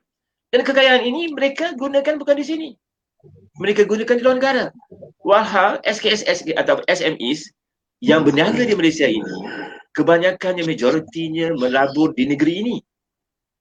Apa mereka melabur di negeri ini, maksudnya yang bekerja, yang dapat employment adalah rakyat negeri ini. Mereka tidak melabur di Hong Kong. Mereka tidak beli apartmen di London. Mereka tidak beli bangunan-bangunan yang mewah di Australia atau Melbourne. Mereka tinggal di Puchong, di Keramat, di Tanjung Karang, di Skincan. Mereka memberi ruang pekerjaan kepada rakyat sini. Jadi tolonglah, pastikan SKS itu dibantu sesungguhnya, dan kita ada 1 juta SKS. Dan kalau rata 1 SKS itu mempunyai 7 atau 10 pekerja, maksudnya kita mempunyai 10 juta pekerja yang berkhidmat dalam SKS. Bila kita sebut 10 million people who works with SMEs, maksudnya SME contribute 37% of the national economy. Jadi kalau SME ini tidak dibantu, saya tengok ada komen pecat Azmin Ali. Memang jelas, Azmin Ali patut dipecat kerana dia gagal menguruskan media. Betul. Dan mereka itu semua ada kepentingan. Itu yang merosakkan negara ini. Mereka ada kepentingan dari segi kuasa, kepentingan dari segi mahukan keuntungan, kewangan, kekayaan. Ini yang merosakkan negara. Dan it is shown. Statistics has shown for the last saya sebut Invoke pernah buat satu indeks. Saya masa PRU saya banyak bantu Invoke, saya rasa On pun tahu, Razif pun tahu, MJ pun tahu. Apabila dan kita saudara Rafizi telah menyediakan satu buku yang dikatakan indeks rasuah ataupun indeks keterisan. Indeks keterisan ini ialah sekitar 15% daripada bajet negara. Bajet negara pada biasa sejak tahun 2000 sekitar di antara 150 bilion sehingga sekarang pada tahun lepas 339 bilion. Kalau 15% daripada 100 bilion adalah 15 bilion. Kalau 15% daripada 339 bilion ialah hampir berapa? 45 bilion. 45 bilion keterisan itu adalah satu jumlah yang besar. Keterisan itu termasuklah rasuah. Kekurangan kecekapan dan rasuah. Dan rasuah itu sebab kita tengok mereka mahu mempertahankan kuasa kerana kuasa itu memberi peluang untuk mereka mendapat wang cara yang mudah. Jadi, first, the government needs to change and the people and the politicians must be competent. If the politician, whoever, kalau perkara kerajaan sekalipun, mereka, the menteri must be efficient. We must have the best to manage this country to get out Malaysia from crisis. So, itu saja Azmin Ali itu memanglah kita akan make sure he is out. Zuraidah tu make sure he is out. Saifuddin Abdullah yang 9 orang daripada Kailan kita pasti they are the first to go out. The first to get out is Azmin Ali. Number 2 is Zuraidah Kamarudin. Nombor 3 adalah Saifuddin Abdullah. Nombor 4 adalah Edmund Santara. Nombor 5 adalah Rashid Hasnun. Saya boleh sebut 9, saya hafal tu sebab itulah yang saya bentangkan dalam kongres yang lepas 2 tahun lepas bahawa get out from parti keadilan. 2 months later langkah Sheraton. Sebab kita tahu mereka ini bunga-bunga khianatnya dah berlaku sejak tahun 2016, 2015. Tapi keadilan ni parti yang baik. Dia tak pecat orang. Sampailah orang tu buat macam tu pun kita masih baik. Dan akhirnya mereka terpecat sendiri. Dan sekiranya ada di antara kita yang saya lihat dalam keadilan ini berperangai hampir sama. Cari kuasa, cari harta, yang muda-muda mau jadi kaya cepat. Mereka itu pun saya harap tinggalkanlah keadilan. Tubuhlah parti sendiri. Okey, sekian Razif. Dia tak boleh tambah lagi. Nanti saya cerita tentang kriteria memilih calon nanti. Yang satu cerita lagi. Okey, Razif. Pelan-pelan je. Okey, terima kasih Cik Zam. Okey, untuk diringkaskan, Saudara Andrew tadi ialah sebagai seorang pemimpin NGO yang turun ke lapangan, nampak sendiri bagaimana kebajikan rakyat itu bukan kata tidak, tapi kurang terbela dengan kekurangan dana dan sebagainya daripada pihak NGO sendiri yang mengharapkan dana awam daripada syarikat-syarikat kecil, syarikat-syarikat korporat yang membantu selama ini pun masih kekurangan dengan lebih ramai yang terkesan. Jadi dan saya melihat tadi pun komen di Facebook ramai yang berkomen perniagaan mereka terpaksa ditutup. Ada yang tidak mampu, ada yang tidak boleh berniaga sebab bukan termasuk dalam essential, ada yang terpaksa gulung tikar dan ini sangat memberi kesan bukan hanya kepada peniaga tu, tetapi juga kepada pekerja yang bekerja di syarikat ataupun perniagaan berkenaan. Lepas tu kegagalan SOP yang sering bertukar-tukar, lepas tu kita tengok terlalu banyak U-turn sehingga kan rakyat keliru dan kita tengok pelaksanaan SOP yang kita tengok dua darjat, yang mana golongan rendah, golongan miskin, rakyat biasa ini kalau dikenakan tindakan pada masa itu juga saman dijalankan, tetapi kalau golongan kayangan ini perlu ada kertas siasatan dan sebagainya dan mengambil masa sampai berbulan hanya untuk mengeluarkan denda yang sama seperti apa yang rakyat biasa dapat cuma beberapa saat selepas melakukan kesalahan itu. Saudara Azhar pula tadi menceritakan tentang pengalaman kuarantin diri di rumah yang mana dua anak beliau kena dengan jangkitan COVID-19 pada masa itu dan beliau sendiri merasakan bahawa kurangnya bantuan daripada pihak kerajaan. Sebab bila kuarantin duduk di rumah ni sudah tentu tidak dapat keluar, tidak dapat membeli barang keperluan dan sebagainya. Ada yang dikuarantin langsung tidak mendapat apa-apa bantuan daripada pihak kerajaan, seolah-olah mereka dilupakan begitu saja. Dikurung di rumah dan makanlah apa yang ada di rumah itu. Bantuan pun tidak sampai ke rumah mereka. Ada yang sampai tapi dipotong dengan pelbagai alasan. Saudara MJ pula sebagai aktivis, ialah beliau yang kerap turun ke lapangan, tetapi urusan beliau sering disulitkan. Seperti saya sendiri, saya merupakan pengurusi Pertubuhan Kebajikan dan Pembangunan Masyarakat Sabah.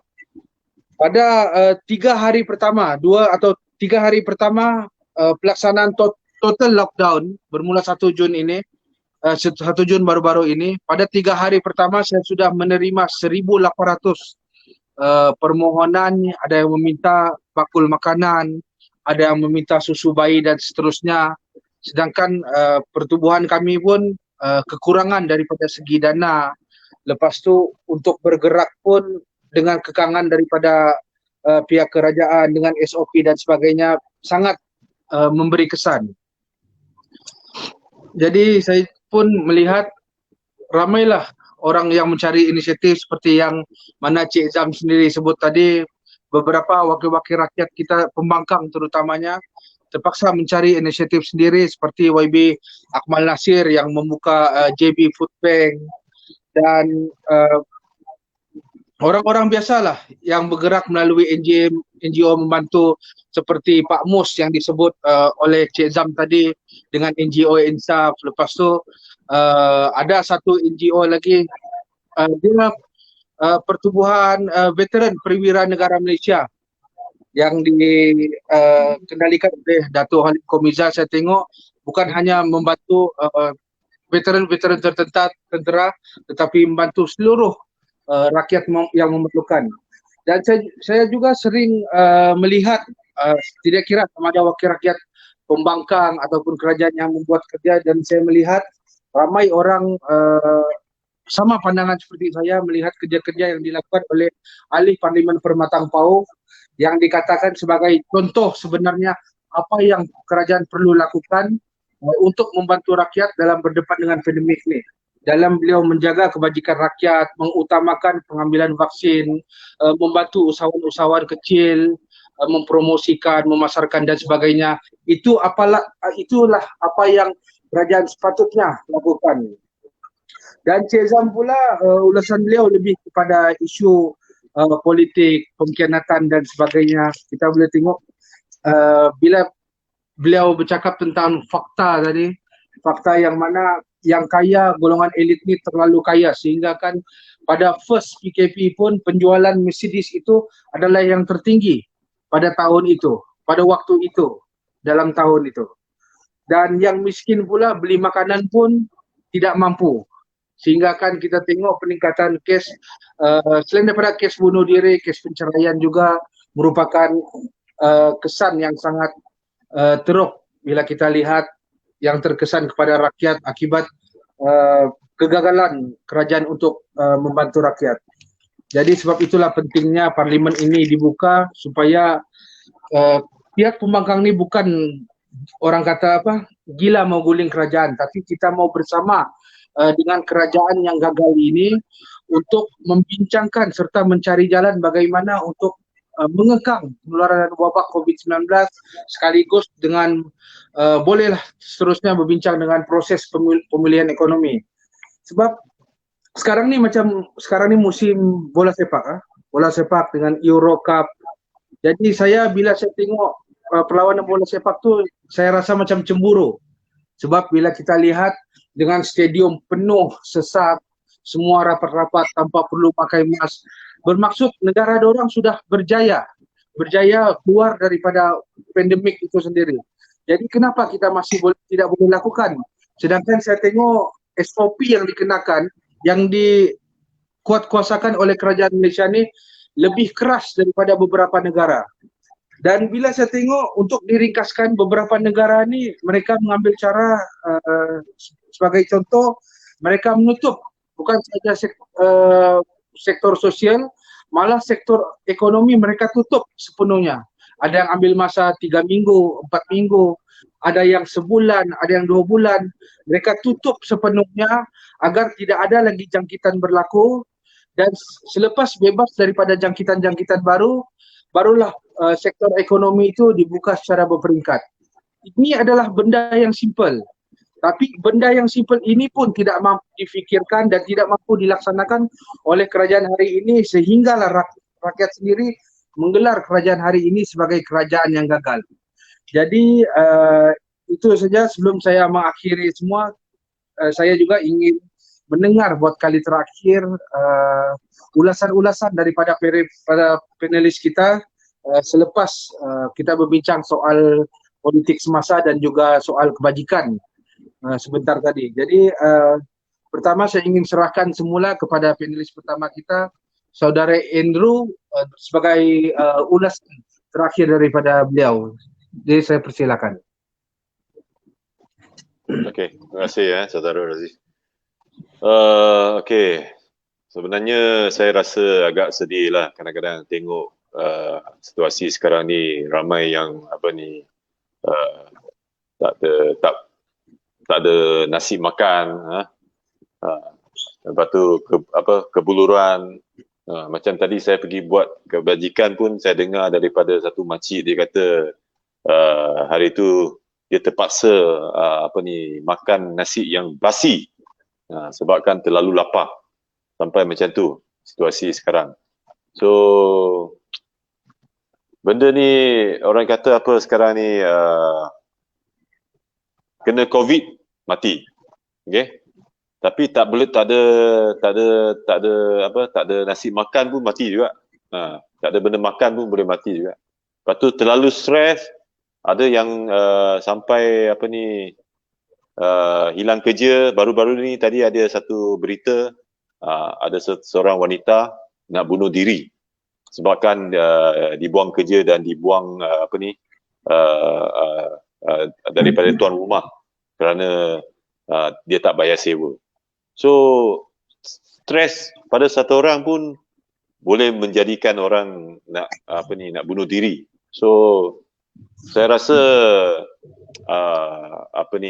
yang di-Pertuan Agong kita dah beri dia punya arahan sebagai agung yang kita sanjungi. Dia amat petikai, amat prihatin kepada rakyat, dan dia dah nasihat, sebab dia tak boleh, saya rasa sebagai apa ni, dia tak boleh beri tarik yang bila perintah kepada apa ni, Perdana Menteri untuk bila untuk buka parlimen. Cuma dia apa yang dia kata, dia boleh bagi, dia suruh kerajaan sekarang ni buka parlimen secepat mungkin. Itu yang dia boleh bagikan. Jadi saya rasa kepada kerajaan sekarang ni, okey, saya bukan anti kerajaan. Okey, saya seorang peniaga, usahawan. Okey, siapa yang jadi kerajaan kepada saya sama je. Tapi apa yang saya rasa sekarang ni, kita nak satu benda yang sangat positif kepada seluruh negara, rakyat, ekonomi semua. Kita kena ada satu positif. Tapi apa yang positif, kita kena kepada apa ni, pelaburan pun sama. Orang yang nak labur negara kita, orang yang nak meniaga semua, dia kena ada satu, nampak satu positif kepada kita punya ekonomi semua. Kalau kita tak, selagi kita tak buka parlimen, semua pelabur semua mesti, orang cakap apa, tarik handbrake lah. Betul tak? Mesti dia on hold dulu. Dia takut nak masuk ke negara kita. Jadi kepada ringkaskan, sebab masa punya pasal kan, saya nak bagi sedikit cadangan lah pada kerajaan. Okey. Itu parlimen, by hook by crook, kalau boleh jangan drag masa lah. Kalau boleh bulan 7 buka lah. Okay, jangan nak cakap segera ni lah, kena apa bulan 9 lah, bulan 10 lah. Ini orang kata apa cerita macam cerita dongeng tau. Betul tak saya cakap? Tak boleh, orang tak boleh accept lah, tak boleh terima lah. Cakap kalau bulan 10, bulan 9, sekarang baru bulan 6, 3 bulan lah masa. Kalau bulan 9 pun 3 bulan. So for rakyat lah, for me as a normal people lah, memang I tak boleh terima lah. 3 bulan masa lah. So I rasa kerajaan kalau boleh, okay, bukalah secepat yang mungkin apa yang dikatakan daripada Yang Pertuan Agong, okay, as soon as possible. In English dia kata as soon as possible. As soon as possible bermakna bulan depan. Paling I tak tahu as soon as possible ni macam mana nak cakap lah. Cepatkan. Okay, dan I rasa yang nombor 2 nak bagi tahu kepada kerajaan kita, sekarang rakyat susah. Peniaga susah. Okay. Sekarang dia kata, kita Malaysia ni dia ada kata B40, M40, T20, betul tak? Dia differentiate kan. Tapi I rasa sekarang dah tak ada M40 dah. Sekarang ada B60. Apa yang hari tu Dato' Seri Anwar Ibrahim cakap, B60. Sebab apa? Mana ada M40 lagi? Betul tak? Yang M40 sekarang pun ada separuh sudah jadi B60 dah. Betul tak? So kita sekarang ni kan, kita perlu apa? Kita perlu stabilkan ekonomi. Yang kena stabilkan ekonomi, nak bantu kepada mengurangkan pengangguran, okey, mengurangkan jobless. Apa yang boleh bantu? Bukan bagi 100, 200, 500. Nak bantu, kena bantu SME, kena bantu kepada peniaga. Sebab peniaga, okey, dia akan jaga kepada pekerja. Kalau you tak bantu peniaga, kan, siapa yang nak bantu pekerja? Takkan semua kerajaan pergi bantu. Betul tak? So SME yang you kena bantu. So kalau SME nak bantu, kena bagi apa? Kena bagi moratorium, kena bagi pinjaman. Okay, sekarang pinjaman tu kena bagi macam kalau you macam dulu dia kata bagi 300,000, 500,000 kepada SME, kurangkan sikit, bagi 100,000. Okay, beri kepada lebih ramai orang boleh dapat loan tu. Lepas tu senangkan proses tu, pinjaman tu, semua proses tu senangkan. Dan list siapa yang dapat tu kena adil lah, kena keluar kena bentangkan dalam parlimen. Kena list down. Tak boleh cakap ini I sudah keluar berapa puluh juta, berapa ni semua. Tapi pada saya last punya PKP dia kata bagi ni semua. Tapi pada saya layak untuk dapat pinjaman, tapi saya tak dapat. Saya buat pinjaman, saya apply, masa dia umum punya time, masa dia umum, saya dah submit saya punya aplikasi untuk minta ini pinjaman, tapi finally saya tak dapat. Apa saya nak kata? Saya sebagai peniaga, saya rasa kecewa lah. Sebab sebenarnya saya layak untuk dapat pinjaman ni. Lepas tu saya punya peniaga masa tu pun up and down lah kan. Ya. So kita nak kerajaan bantu kita. Tapi kerajaan cakap, ini ada bagi ni, bagi pinjaman itu, bagi itu semua. Tapi finally tak dapat. So ini benda saya rasa dia kena betul-betul tolong kepada siapa. Nak tolong, kena tolong kepada peniaga. Jadi peniaga dia akan jaga pekerja. So kalau peniaga okey, pekerja mesti okey punya. Betul tak? Kalau peniaga lingkup kan, kedai-kedai semua lingkup, siapa yang teruk? Peniaga, pekerja akan kena buang kerja. Betul tak? Sebab bos dia pun dah lingkup dah.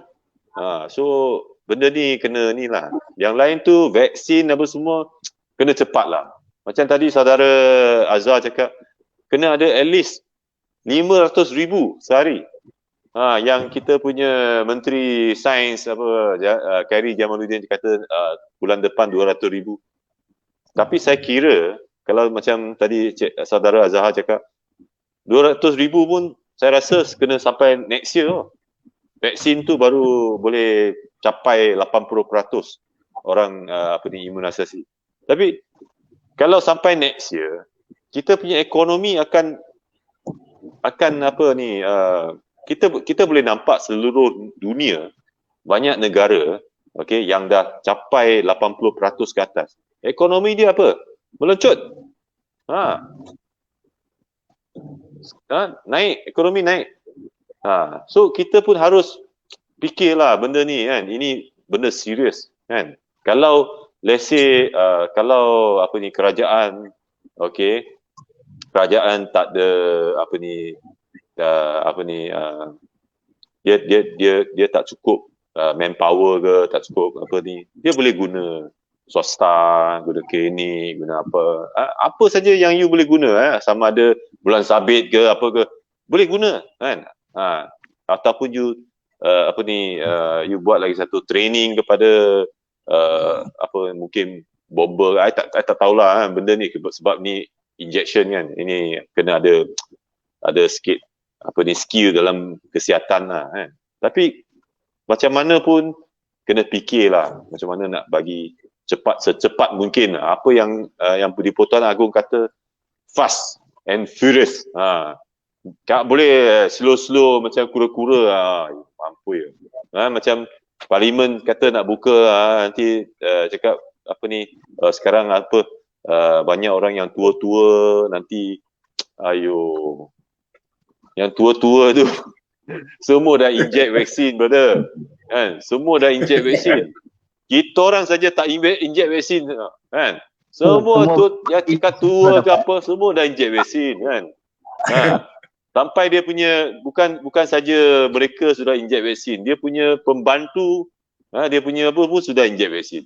Takkan macam tu punya alasan bagi kita, betul tak? Kita rakyat pun bukannya bodoh kan. Kita pun dah daripada tahun depan sampai sekarang betul tak? Sekarang zaman apa? Social media, semua orang tengok social media kan. Ini benda tak boleh tutup dah.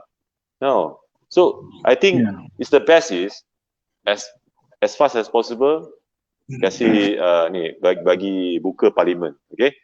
So saya dah saya sudah banyak cakap. So okay, I pass the host back to Cik Razif. Okay, right, thank you very much. Okay, terima kasih Onsa. Dipas kepada saya dan saya pas pula kepada saudara Azhar untuk ulasan terakhir penutup daripada beliau. Persilakan. Saya cuba ringkaskan Tuan Moderator. Formula sebenarnya untuk Malaysia ini menangani pandemik adalah vaksin. Ya. Di merata mana pun dalam dunia ini, di negara-negara yang telah berjaya adalah kerana vaksin.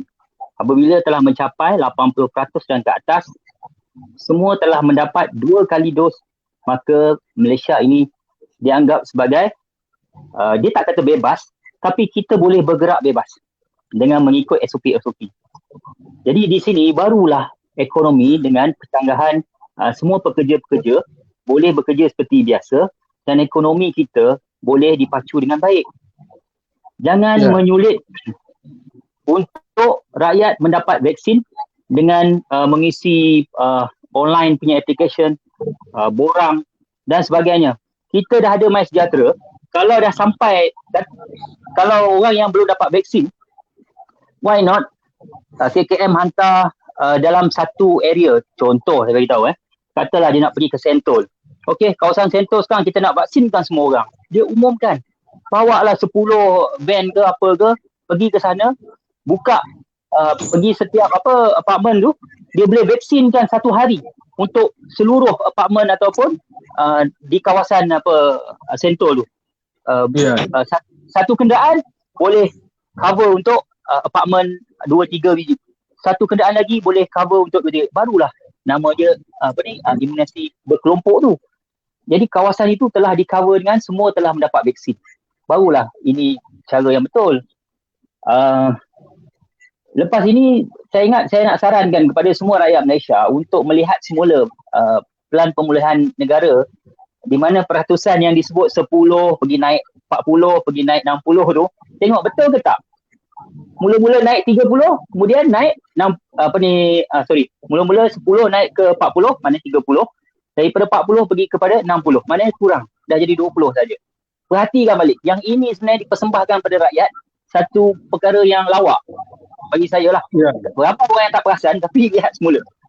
Dan mohon parlimen ini dibuka dengan segera, di mana dalam parlimen itulah idea-idea yang akan didebatkan, cara macam mana menghilangkan birokrasi serta soal jawab apakah tindakan-tindakan yang dibuat oleh kerajaan sekarang ni sama ada betul atau tidak. Mereka tidak mendapat pandangan daripada pihak pembangkang. Dan sekarang ni menteri pun sana cakap lain, sini cakap lain. Itu menyebabkan birokrasi semakin menjadi masalah kepada semua yang mendapatkan vaksin. Perlu ingat, jangkitan sekarang sudah hampir 700,000. Secara spesifiknya 685,200 kes. Itu jangkitan keseluruhan. Punyalah tingginya rakyat Malaysia hanya 32 juta. Dan kematian lebih daripada 420 orang. Jadi ini yang telah meragut nyawa pasal COVID, punyalah ramainya. So saya ingat benda ni perlu 4,200 orang. Ini hebat ni. Macam orang kata satu disaster. Memang disaster pun sebenarnya datang ke Malaysia ni. Jadi kat sini satu virus yang datang pada dunia ni, kalau kerajaan masih lengah lagi, kita masih lagi ke belakang. Dan yang kesiannya adalah rakyat-rakyat. Bila bagi kepada rakyat bantuan, tolonglah jangan cukai. Bagilah sepenuhnya. Kalau nak kata operasi pengangkutan minyak dan sebagainya, cukuplah RM5. Kalau penghantaran 2,000 kali RM5 dah berapa ratus ribu tu sebenarnya. Keuntungan 20,000 ke apa. Jadi berapa punya banyak keuntungan. So kita lihat kat sini, kalau nak ambil itu berpada-pada. Janganlah sampai 30% daripada jumlah yang nak diberi. So akhir sekali, saya nak minta lah moratorium ini dibuka kepada orang ramai untuk tak secara automatik, bukan lagi secara pilihan B40, M40, T20. Sebab apa? Orang yang T20 pun dah jadi M40. Yang orang M40 pun sebenarnya dah jadi B40. Aisina. Ini cerita pasal Aisina. Ada kawan saya, dia menyesal. Sebab apa? Dulu Aisina pertama tu dibuka, dia tak nak ambil. Kononnya dia kata nanti hilang, dia ada wang. Dia boleh hidup macam biasa lah. Tapi sebab pandemik ni dah lama sangat, dia pun kena hilang kerja dengan apa semua, Aisina tu dah ditutup. So sekarang ni dia pun tak ada duit. Nampak kat sini. So beberapa rakan yang dulu kata Aisina ni tak perlu. Kalau kata siapa yang nak ambil, tapi pergi simpan dekat ASP dan sebagainya. Bila kecemasan begini, kita boleh guna. Ini yang sarangan ataupun bagi orang yang memerlukan boleh mohon. So itu saja Tuan Moderator, terima kasih. Harap platform untuk kita sembang sambil minum kopi ni sebenarnya Kopi ada panas. kopi panas ni ada lagi. Jadi kat sini boleh Jangan lagi, ada lagi. Boleh kita seperti berjumpa dekat kedai kopi lah. Sebab apa? Awak tak boleh. So macam tadi saya cakap, formula dia adalah vaksin secepat yang mungkin. InsyaAllah yang itu Malaysia boleh berjaya dan ramai orang boleh keluar menjalani kehidupan seperti biasa dengan norma baru. Sekian, terima kasih. Terima kasih Saudara Azhar. Sekarang perbincangan kita memang hangat hari ini di warung digital lah sekarang ni, warung digital. Bukan lagi kedai kopi luar, warung digital. Okey, jadi saya serahkan kepada Saudara MJ untuk ulasan terakhir. Persilakan. Okey, saya nak tambah tadi berkenaan vaksin ya. Jadi saya mengharapkan agar vaksin ini diberi keutamaan kepada warga negara ya. Sebab sebelum ini saya tengok kita punya Kementerian Dalam Negeri ada menyatakan mereka sudah mula ya cuba memberikan vaksin-vaksin kepada warga-warga asing, maksudnya dalam sektor perkilangan ya. Bukan tak boleh, tapi kita dulukan dulu warga tempatan. Jadi saya nak minta terutamanya berikanlah vaksinasi ini kepada makcik-makcik Kiah ya, yang dulu pernah satu ketika PM kita Jual nama dia. Mengatakan makcik Kiah ni popular lah, makcik Kiah ni. Jadi sebab saya tengok ramai peniaga-peniaga gerai ya, belum lagi menerima vaksin. Jadi mereka ni dahlah tertekan oleh keadaan ekonomi, pendapatan yang tak seberapa. Jadi utamakanlah mereka juga ya. Jadi saya ingin juga memberi pesanan kepada Azmin dan Ismail Sabri, janganlah bagi rakyat makan Maggi lagi 3 bulan. Kita dah makan Maggi dah 2 tahun lebih lah. Ya. Jadi kalau Agung dalam penyataannya menyatakan secepat mungkin, tidak mendetailkan tarikh bila untuk parlimen dibuka. Jadi saya mohonlah agar parlimen dibuka 1 hari bulan 7. Ya, 1 hari bulan 7. Tak payahlah bulan 9, bulan 10, bulan 11. Tak payahlah tunggu sampai darurat sampai ke penghujungnya. Jadi buka 1 hari bulan 7. Senang. Kan? Jelas. Ya. Jadi menteri-menteri UMNO pun ramai yang ingin parlimen dibuka dengan segera. Kemudian